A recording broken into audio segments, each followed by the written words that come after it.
Hi hello నమస్తే welcome back to Kumari's kitchen. Hi అండి, అంతా ఎలా ఉన్నారు? ఈరోజు వీడియోలో నేను mandi style chicken biryani prepare చేస్తున్నాను. యాక్చువల్గా మార్నింగ్ నేను చికెన్ కర్రీ అలాగే పులావ్ కానీ వైట్ రైస్ కానీ చేద్దామని కర్రీ స్టార్ట్ చేసేసరికి మా బాబు మండీ చికెన్ బిర్యానీ చేయమని అడిగాడు. సో నా దగ్గర ఉన్న లెఫ్ట్ ఓవర్ నేను మ్యారినేట్ చేసుకున్న చికెన్ను అలాగే రెగ్యులర్గా మనం యూస్ చేసే రైస్తో నేను బిర్యానీ ప్రిపేర్ చేశాను. సో పక్కా మండీ స్టైల్లో ఉంటుంది. సో దానికి ఆ టేస్ట్కి ఏమాత్రం తగ్గకుండా ఈ మండీ స్టైల్ చికెన్ బిర్యానీ ఎలా ప్రిపేర్ చేసుకోవాలో ఈ వీడియోలో చూసేద్దాం. లెట్స్ గో టు ప్రాసెస్ అండి. ఈ మండీ బిర్యానీ కోసం ఫస్ట్ మసాలా ప్రిపేర్ చేసుకుందాము.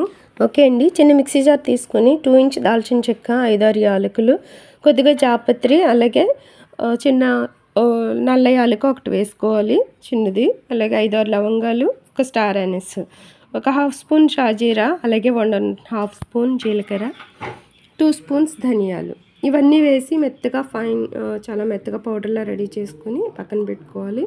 అలాగే వేరొక ప్లేట్ తీసుకొని చికెన్ మ్యారినేట్ చేసుకోవడానికి 2 స్పూన్స్ కారము, 1/2 స్పూన్ పసుపు, 1 స్పూన్ సాల్ట్, 1/2 స్పూన్ జాజికాయ పొడి, అలాగే మిరియాల పొడి, కొద్దిగా చాట్ మసాలా వేసుకున్నాను. అలాగే ఇప్పుడు ప్రిపేర్ చేసుకున్న మసాలా పౌడర్. సో ఇవన్నీ మిక్స్ చేసుకున్న తర్వాత ఒక నిమ్మకాయ జ్యూస్ పిండుకుని వేసుకోవాలి.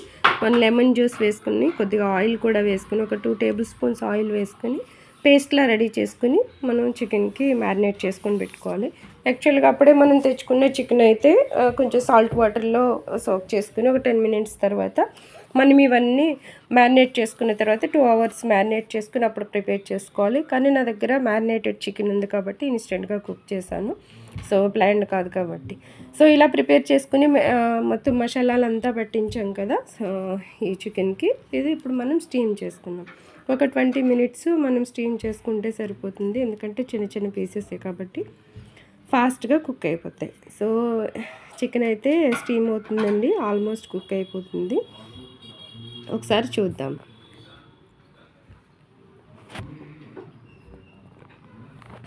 చికెన్ అయితే రెడీగానే ఉంది. సో కుక్ అయిపోయింది, చికెన్ రెడీ అయిపోయింది కదా. ఇప్పుడు నెక్స్ట్ ప్రాసెస్ చూసేద్దాం. ఇలా కుక్ అయిన చికెన్ తీసుకుని పక్కన పెట్టుకుని వేరే కడాయి తీసుకుని స్టవ్ మీద పెట్టి కొద్దిగా ఆయిల్ వేసుకున్న తర్వాత ఆయిల్ వేడైన తర్వాత ఇప్పుడు మనం స్టీమ్ చేసుకున్న చికెన్ వేసి ఫ్రై చేసుకోవాలి. హైలోనే పెట్టి ఫ్రై చేసుకోవచ్చండి. మధ్య మధ్యలో మనం టర్న్ చేసుకుంటూ మాడిపోకుండా చక్కగా బ్రౌన్ కలర్ వచ్చేంత వరకు మనం ఈ చికెన్ ఫ్రై చేసుకోవాలి. ఏదైతే మనము స్టీమ్ చేసుకున్నామో ఆ చికెన్ ఫ్రై చేసుకోవాలి. అలాగే మనం ఏదైతే స్టీమ్ చేసుకున్నామో ఆ చికెన్లో నుంచి వచ్చిన స్టాక్ ఉంటుంది కదా, ఆ వాటర్ పక్కన పెట్టుకున్నాను. సో ఇప్పుడు రైస్ ఎలా ప్రిపేర్ చేయాలో చూద్దాము. చికెన్ కూడా ఆల్మోస్ట్ ఫ్రై అయిపోయింది. ఒకసారి టర్న్ చేసి మళ్ళీ వేరే సైడ్ కూడా కుక్ చేసుకుని ఫ్రై చేసుకుందాం. ఓకే అండి, టర్న్ చేశాను. చికెన్ అయితే డన్, ఫ్రై అయిపోయింది. ఇది పక్కన పెట్టుకుందాము.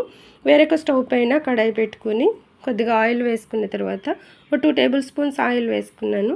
చిన్నగా కట్ చేసుకున్న ఒక ఆనియన్ వేసుకుని 4 పచ్చిమిర్చి కూడా వేసుకుని ఫ్రై చేసుకోవాలి.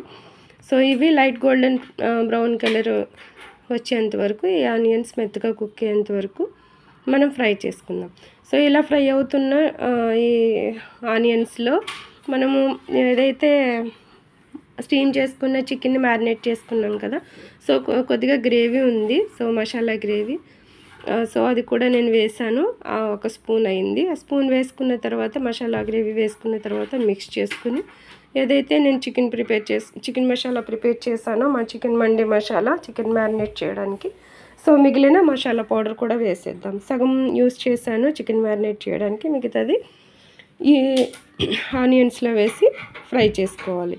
సో ఇలా ఫ్రై చేసుకున్న తర్వాత మసాలా పౌడర్ మాడిపోకుండా లో ఫ్లేమ్లోకి అడ్జస్ట్ చేసుకుని ఫ్రై అయ్యేంత వరకు మనం కుక్ చేసుకోవాలి. సో రెడీ అయిపోయింది. ఇప్పుడు మనం వాటర్ యాడ్ చేసేసుకుందాం. చికెన్ వాటర్ ఉంది కదా, స్టీమ్డ్ చికెన్ వాటర్ యాడ్ చేసుకున్న తర్వాత 1 స్పూన్ సాల్ట్ వేసాను నేను. ఆల్రెడీ చికెన్ మ్యారినేట్ చేసినప్పుడు సాల్ట్ వేసుకున్నాము. సో ఈ స్టేజ్లో మనం సాల్ట్ అడ్జస్ట్ చేసుకోవచ్చు. సో ఈ వాటర్ బాయిల్ అయిన తర్వాత ముందుగా మనం సోక్ చేసుకున్న రైస్ 1 అవర్ ముందు కడిగి సోక్ చేసి పెట్టుకున్న రైస్ వేసుకుందాము. సో నేనైతే నార్మల్ రెగ్యులర్గా మనం యూస్ చేసే రైసే వాడాను. బాస్మతి రైస్ అయితే ఇంకా చాలా బాగుంటుంది. సో కానీ ఈ రైస్తో కూడా చాలా టేస్టీగా ఉంది. సో రైస్ వేసుకున్న తర్వాత ఒకసారి మిక్స్ చేసుకుని ఫ్లేమ్ హైలో పెట్టుకోవాలండి. ఇప్పుడు రైస్ కుక్ అయ్యేంత వరకు ఒక 90% రైస్ కుక్ అయ్యేంత వరకు మనం రైస్ కుక్ చేసుకుందాం. సో రైస్ అయితే 90% కుక్ అయిందండి. చాలా లో ఫ్లేమ్లో పెట్టుకున్నాను ఫ్లేమ్ అయితే ఇప్పుడు. ఓకే, ఇప్పుడు మనము ఈ స్మోకీ ఫ్లేవర్ కోసము ఒక చిన్న బొగ్గు నేను రెడీ చేసుకున్నాను. చార్కోల్ రెడీ చేసుకుని పెట్టుకున్నాను. ఏదైతే మనం ఫ్రై చేసుకున్నామో ఫ్రై చేసుకున్న చికెన్ని మనం రైస్లో ప్లేస్ చేసేసుకుందాం. అలాగే చిన్న బౌల్ తీసుకుని బౌల్ మధ్యలో అడ్జస్ట్ చేసుకున్న తర్వాత మనం రెడీ చేసుకున్న చార్కోల్ ఏదైతే రెడీ చేసుకున్నామో అది కూడా వేసి 1 స్పూన్ ఘీ వేసుకున్న తర్వాత వెంటనే మూత పెట్టేయాలండి. సో ఆ స్మోక్ బయటికి పోకుండా మనం కవర్ చేసేసుకుందాం. సో లో ఫ్లేమ్లో ఉంది కదండి, ఒక 10 మినిట్స్ దమ్ అయితే సరిపోతుంది. రైస్ అయితే 90% కుక్ అయిందని చెప్పాను కదా. సో మంచి స్మోకీ ఫ్లేవర్తో మండీ స్టైల్ చికెన్ బిర్యానీ ఎలా ప్రిపేర్ చేయాలో చూసారు కదా. 10 మినిట్స్ తర్వాత స్టవ్ ఆఫ్ చేసేసి ఒక 5 మినిట్స్ మూత తీయకుండా అలాగే ఉండి ఒక తర్వాత మనం 10 మినిట్స్ తర్వాత సర్వ్ చేసుకోవచ్చు. సో మా బిర్యానీ అయితే రెడీ అయిపోయింది. పిల్లలు అయితే తినడానికి రెడీగా ఉన్నారు. సో మంచి టేస్ట్తో ఈరోజు చాలా బాగా సెట్ అయింది. సో ఈరోజు నేను సలాడ్ అలాగే రైతాతో మేము సర్వ్ చేసుకున్నాము. So tasty and delicious mandi chicken biryani ఎలా ప్రిపేర్ చేయాలో చూసారు కదా. సో నేను చెప్పిన ఈ ప్రాసెస్తో మీ దగ్గర ఎప్పుడైనా మ్యారినేట్ ఇంట్లో చికెన్ ఉంటే మీరు అలా ట్రై చేయొచ్చు. ఒకసారి ట్రై చేయండి. ఓకే అండి, చూసారు కదా. ఈ వీడియో మీకు నచ్చినట్లయితే please like, share and subscribe. And thank you for watching my video. Have a nice day.